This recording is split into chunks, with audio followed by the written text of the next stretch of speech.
On today's video, I'm going to share with you the 5 biggest takeaways I learned while growing my freelance business to over $300,000 per year. Stay tuned.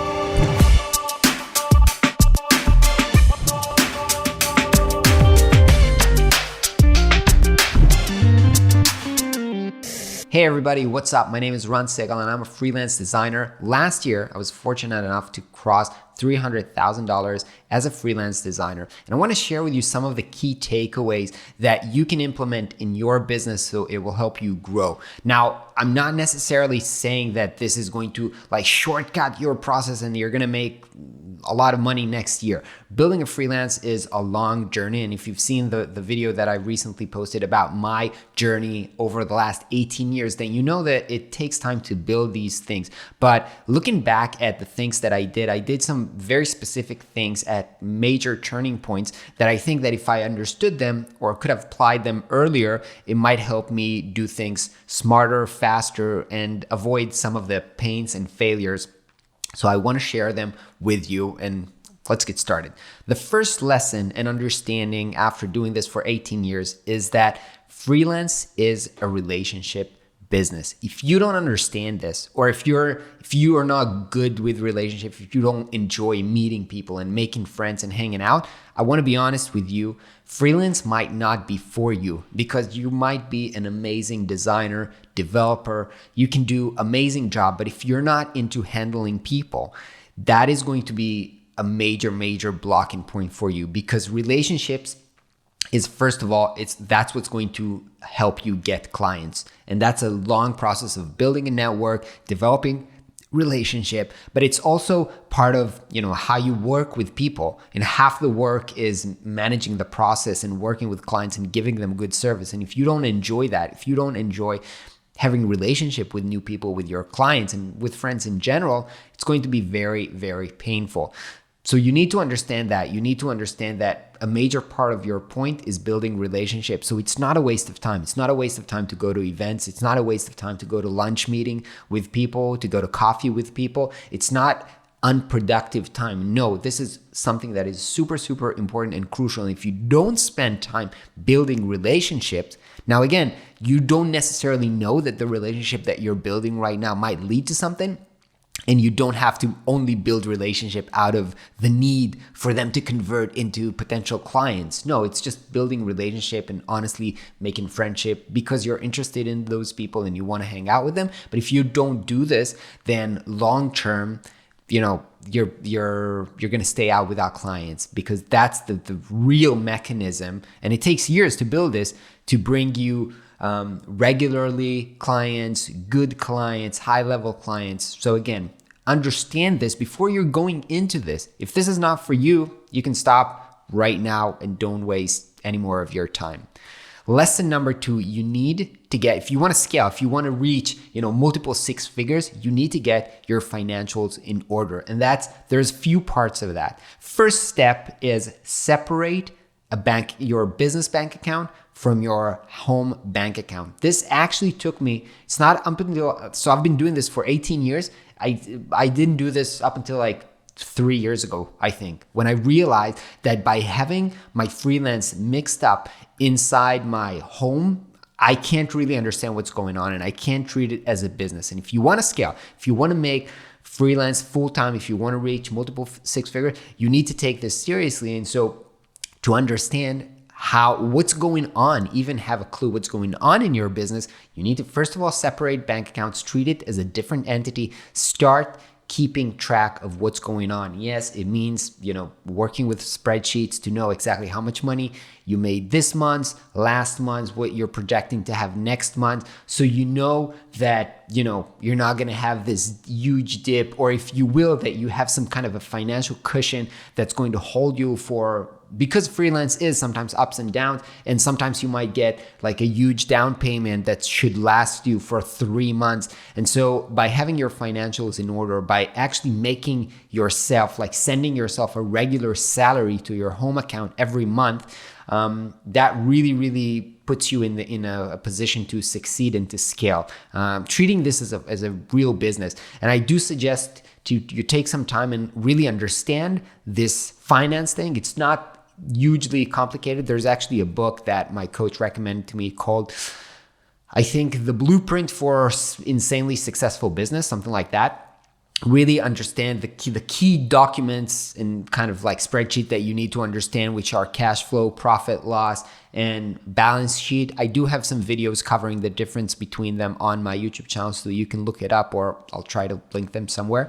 But you need to get a grasp on this, because basically, these are the metrics of your business. And if you can't read the metrics of your business, you don't know that you're going in the right direction. And obviously, you want to go up, right? You want to scale, you want to make more. So you need to see the trends. You need to know that you're improving, and you need to measure things. So get your financials in order. Again, this might not be sexy. This might not be why you went freelancing, because you want freedom and you want to handle in design and creativity, but that's part of running your own business. So either do it or find somebody else to do that for you. Hire somebody. For me now, at this point, by the way, my wife does that for me, and we have kind of a weekly meeting. But for a lot of time, I had to do this myself while I was suffering. I didn't enjoy this, but I did this because it's just something that you have to do if you want to build a successful freelance business.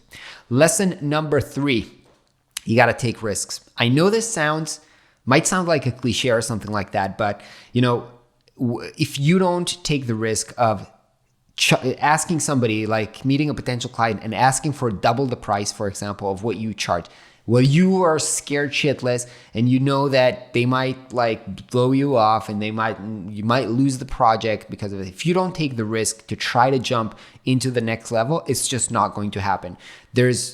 I don't remember who said this. I don't know if I heard it on Gary Vee or something. Like, the financial reward that you get correlates with the amount of risk and stress that you're willing to take. If you're not willing to take risks, and it's called risk because it might go wrong, because you do not know for certain that this is going to succeed. That's why it's a risk. If you're not going to take the risk of raising your price, trying something new, go somewhere, pay to go for a conference or get a flight to meet with somebody, it might not work out and you might lose. That's why it's called a risk. But if you don't do this, then this is the likelihood that you'll improve and you'll get to new places is really, really low. Now, I do not suggest, and I'm a father for 2, so I have to pay the rent, and I have to make sure that my kids have something to eat. So while I do take risks, I try to do this in a kind of a calculated way. And this goes back into the earlier point about getting your financials in order.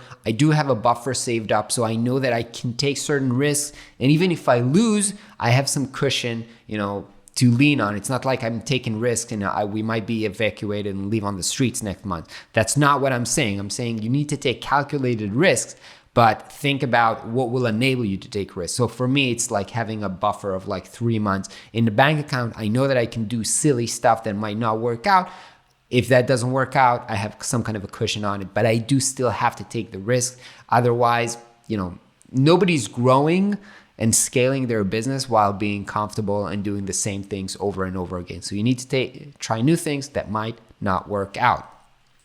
Lesson number 4, the more you take on, the more you earn. So this kind of goes back into my full stack philosophy, that I think that if you can provide more value and more services to your client and to people that you're working with, you're going to be able to charge them more. So let me give you a few examples. So I'll go back into web design because that's the easiest for me. When I was starting out and I used to do the design and hand it over to developers that either they would hire and I would hire, I would get paid only for the design part. But once I took on the development phase, now I'm developing using Webflow. So I was able to charge more because I own more of the project. And it goes the same for, let's say, you can SEO, for example, or setting up analytics or writing the copy on the project that you're working on. Initially, when I started off, I was very narrow-minded. I was like, I don't care about those things. I want to focus on design. But once I've kind of broadened my interest and I was like, you know what? I'll do that. I'll write the copy. You know what? I can take the photos for you. The more responsibilities that I was willing to take on, the more my clients trusted me, the bigger the scope of the project became, and the more I earned. So take more responsibility, no matter what it is, take more of it. You'll be able to charge more, you'll get more trust, and respect from your clients.